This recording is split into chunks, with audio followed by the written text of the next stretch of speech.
Johnson here with Shockwave Defense, and I want to just take a moment to tell you a little bit about what makes the ultimate system, what makes you effective at what you do, and what makes you passionate inside of your system. I see so many people that talk about this art's better than this art, that's better than this art. I think Bruce Lee kind of hit it in the head when he said, it's not about the art, it's about the person. I've seen people in traditional karate that I would not want to fight because they would kick the crap out of you. And they would do that because of the way they train. They're hitting each other with boards, they're hitting each other with, everything that you can think of. So many people get so wrapped up in the system that they miss what it's pointing to, which is what does it bring out in you? Environment doesn't bring out the worst in people per se. It actually just brings out what's already there and magnifies it. Martial arts does the same thing. It brings out what's best in you and it magnifies that. The martial arts is such a powerful thing.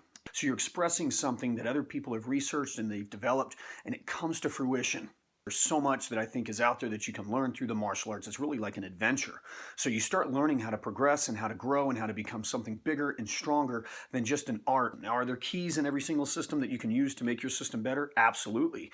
But it's how hard are you going to push it? And it comes to fruition because you're powerful in studying that system, not because that system's better and superior to all other systems. I've gotten to the point where as soon as somebody starts arguing that, I understand that they're an amateur. Amateurs argue caliber of a firearm, whereas I've noticed the experts, they'll argue shot placement. I see the same thing with martial artists. They'll argue this system's better than this system, whereas the professionals will actually argue the way that you train that system. It's funny when people come to my home because they look at my house and they're like, dude, what the freak is that? What's on your roof? And you're like, well, that's what makes me happy. Why would I do this? Why would I set my room up to be like a jungle gym and have wooden dummies and crazy stuff all over the place so that I can train anytime I want?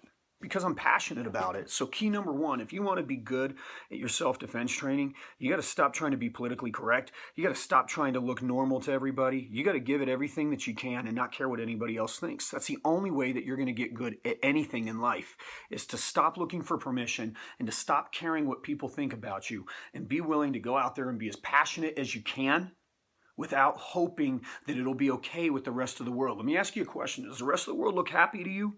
Does the rest of the world look like that's something you should be following? Would you go and ask a homeless man for financial advice? The answer is no. Not because he's a bad person, but clearly he doesn't know financial issues that would keep him from being in that situation. It's the same thing with your happiness. I think that the world is at a level of poverty with what they want to accomplish and achieve in this life, and then you're going to look to them to see if it's okay if you act like yourself. Doesn't work, my friend. So you need to actually reach out and also reach in, more importantly, into yourself and figure out what it is that makes you happy. And then take that and then do that 110%, as weird as it is. I like to jump out of bed and start being able to do push-ups and swing them around my bedroom like a freaking monkey.